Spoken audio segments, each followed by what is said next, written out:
மீண்டும் தொடரலாம். இது கேள்வி நேரம். தமிழகம் வந்த பிரதமர் மோடியினுடைய வருகை, அவருடைய பேச்சு, இது குறித்து வாய்த்து கொண்டிருக்கின்றோம். திரு அந்திதாஸ், இந்த பேச்சை இன்னொரு அவருடைய கடந்த கால தோழமை கட்சி அப்படிங்கிற முறையில் இது வேறு வழி இல்லை, இந்த இடத்துல அவங்களால அதை பேச முடியாது. இது எல்லா கட்சிக்கும் இருக்கும். இன்னமும் பெரும்பாலான கட்சிகள் கூட்டணியை முடிவு செய்யாத நிலையில், மக்கள் நல கூட்டணி தவிர பெரும்பாலான கட்சிகள் கூட்டணியை உறுதியாக முடிவு செய்யாத நிலையில் இதுதான் யதார்த்தம் அப்படின்னு எடுத்துக்க போகிறீங்களா, அல்லது தமிழக நலன் சார்ந்த விஷயங்களை பிரதமர் பேச மறுக்கிறார் அப்படின்னு குற்றம் சாட்ட போகிறீங்களா? தமிழகம் சார்ந்த பிரச்சனைகளை மறுதளிக்கிறார் என்றுதான் எடுத்துக்கொள்ள வேண்டும். கிராமத்தில் சொல்லுவாங்க, எல்லாம் சொல்லுமாம் வள்ளி ஜாடிப்பானையில் விழுமாம் துல்லின்னு.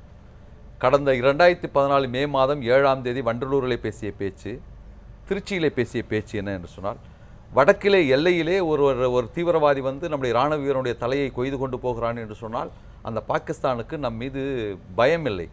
இங்கே அன்றாடம் ஆண்டாண்டு காலமாக மீனவர்கள் கொல்லப்படுகிறார்கள், மிரட்டப்படுகிறார்கள், விரட்டப்படுகிறார்கள் என்று சொன்னால் தட்டி கேட்கின்ற ஆண்மை நமக்கு இல்லை என்று சொன்னவர்.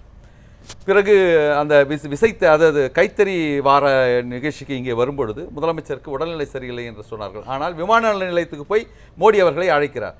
ஆனால் அங்கே பல்கலைக்கழக நூற்றாண்டு விழாவிற்கு அவர் செல்லவில்லை. அதுக்கு பிறகு வீட்டிற்கு வருகிறார். லேடியும் மோடியும் சந்தித்தார்கள்.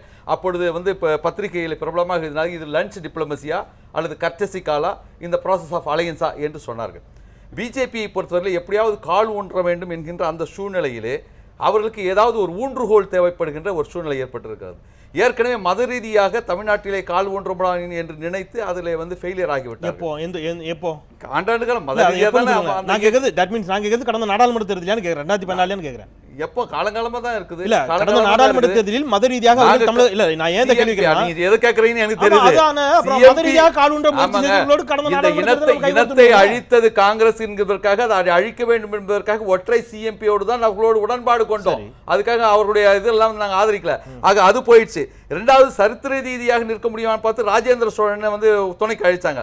இலக்கிய ரீதியாக வர முடியுமான்னு சொல்லிட்டு தருண் விஜய் வச்சுட்டு திருக்குறள் நாடகம் போட்டாங்க. பிறகுதான் தெரியுது அவர் வந்து RSS பத்திரிகையான பஞ்சஜன்யா பத்திரிகையினுடைய ஆசிரியராக இருந்தது மாத்திரமல்ல, 2013 ஆகஸ்ட் மாதம் 23ஆம் தேதி டைம்ஸ் ஆஃப் இந்தியாவிலே தெளிவாக எழுதியிருக்கிறார், சமஸ்கிருதம் தான் எல்லாவற்றுக்கும் தாய், சமஸ்கிருதத்தை நீக்கிவிட்டால் இந்தியாவுடைய ஆன்மா செத்து போய்விடும் என்று எழுதியவர். ஆகவே அந்த இலக்கிய ரீதியான ஒரு ஊன்றுகோலை இங்கே நிறுவுவதற்கு அவர்கள் முடியவில்லை.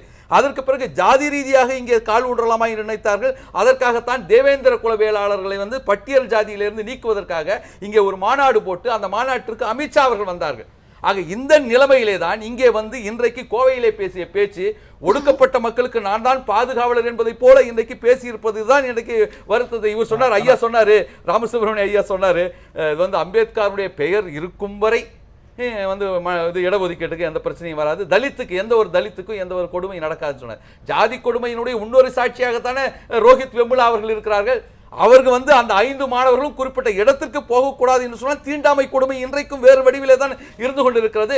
அதை ஒட்டி பண்டாரு தத்தாத்ரேயா அவர்கள் ஸ்மிருதி இராணிக்கு எழுதிய கடிதத்தினுடைய அடிப்படையிலே தான் இந்த மாணவர் தற்கொலை செய்து கொள்ளார் என்று சொல்வது தலித்துகளுக்கு இழைக்கப்பட்ட கொடுமையா இல்லையா என்பது அவர்தான் சொல்ல வேண்டும்.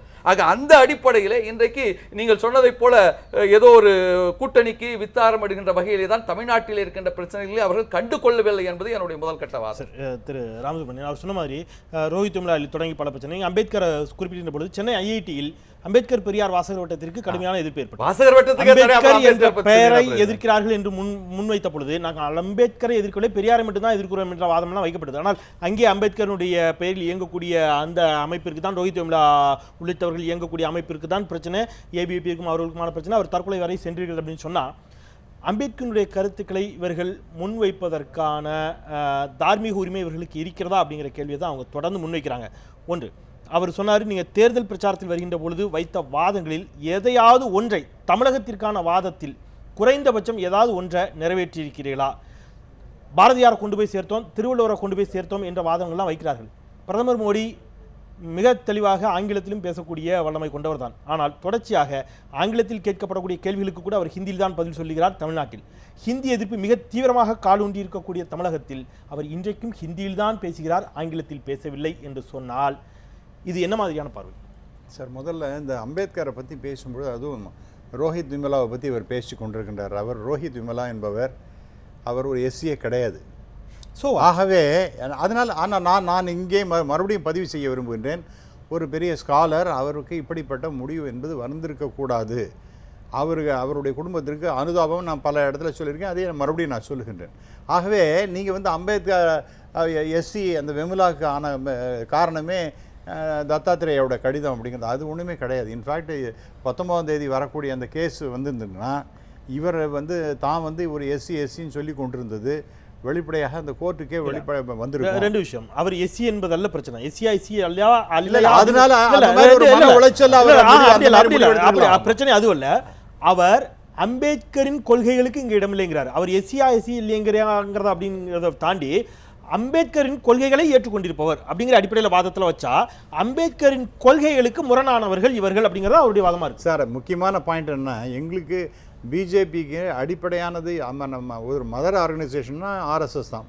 அந்த ஆர்எஸ்எஸ்னுடைய ஒரு முக்கியமான முகாமில் டாக்டர் அம்பேத்கர் போயிட்டு இது மாதிரி ஒரு வித்தியாசம் பாராட்டாத யாரை என்ன போய் கேட்குறாராம் ஒவ்வொருத்தரையா நீ என்ன ஜாதின்னு கேட்டேன்னா நான்லாம் இந்தியன்னே சொல்லிட்டு இருக்காங்களாம். என்ன ஒத்த கூட வந்து என்ன ஜாதின்னு சொல்லவே இல்லையே அப்படின்னு சொல்லிட்டு என்ன இந்தியன்னே சொல்கிறாங்களே, பாரதியன் என்று பேசுகின்றார்களேன்னு சொல்லிட்டு அதை அற்புதமாக பதிவு செய்திருக்கின்றார் டாக்டர் அம்பேத்கர். ஆகவே அவரை பற்றி நாங்கள் என்றைக்குமே குறைவாக சொன்னதில்லை. இருங்க சார் அப்புறம் அவருடைய வீடை வாங்கினது யாரு, எல்லாரும் அவர் நினைவகம் நீங்க சொன்ன மதர் ஆர்கனைசேஷன் ஆர்எஸ்எஸ் இடஒதுக்கீட்டிற்கு முரணான கருத்துக்களை தொடர்ந்து தெரிவித்து இல்லையே, ஒண்ணுமே கிடையாது. எங்க ஆர்எஸ்எஸ் தலைவர் பீகார் தேர்தலுக்கு நீங்க இப்ப அதே சமயத்திலேயே அவர் கிளாரிஃபை பண்ணினாரே, அது ஏன் நீங்க செலக்டிவ் அம்னீஷியா உங்களுக்கு இருக்கின்றது. நான் என்ன கிளாரிஃபை பண்ண நான் நண்பர்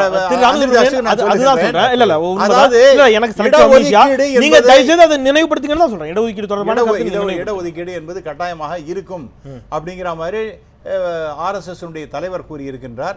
இன்று நம்முடைய பிரதமரும் அவர் என்ன சொல்லியிருக்கின்றார், டாக்டர் அம்பேத்கருடைய பெயர் இருக்கும் வரை இடஒதுக்கீடு என்பது இருக்கும், தாழ்த்தப்பட்ட மக்களுக்கு இடஒதுக்கீடு எந்த விதமான பிரச்சனையும் ஏற்படுத்தாது, நிச்சயமாக தொடரும் என்று சொல்லியிருக்கின்றார்.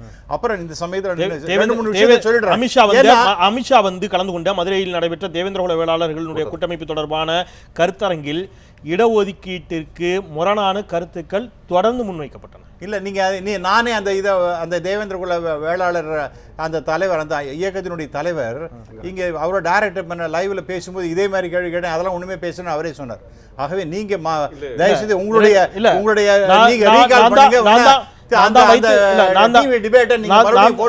தொடர்பான விவாதத்தை நான் தான் ஒருங்கிணைச்சேன். மிக நன்றாக நினைவிருக்கிறது. அவர் தெளிவாகவே சொன்னாரு. ஆனால் எங்களை எஸ்சி என்று பார்த்து எங்களை ஒதுக்கி எங்களை ஒடுக்கப்பட்டவர்கள் தாழ்த்தப்பட்டவர்கள் இந்த மாதிரியான முத்திரைக்குள் கொடுக்கப்படக்கூடிய அப்படித்தான் கொடுப்பீர்கள் என்று சொன்னால் இடஒதுக்கீடு எங்களுக்கு வேண்டாம் அப்படிங்கிறத அவங்க மிக தெளிவாக அவங்க தொடர்ந்து பதிவு பண்ணிட்டு தான் வராங்க. தேவேந்திரகுல வேளாளர்கள் என்று அவர்களுடைய அந்த அனைத்து சமூகத்தை சேர்ந்தவர்களையும் உள்ளடக்கிய ஒரு கூட்டமைப்பினுடைய ஒரு விழாவிற்கு ஒரு கருத்தரங்கிற்கு அமித்ஷாவினுடைய வருகையும் அதில் கலந்து கொள்ள வேண்டிய தேவையும் அதில் முன்வைக்கப்பட்ட விவாதங்களையும் நீங்கள் முற்றிலும் புறந்தள்ளி விட முடியுமா? நான் சொல்லவே இல்லை, நான் தப்புனே சொல்லல, அதான் நான் திருப்பி சொல்ல, அது தப்புனே சொல்ல. அதில் பேசப்பட்ட விஷயங்களை அப்படி ஜஸ்ட் லைக் அப்படிதான் இல்லைன்னு சொல்றது எந்த அளவுக்கு முரணானதுன்னு கேட்கிறேன். ஜஸ்ட் லைக் நான் சொல்லல சார்.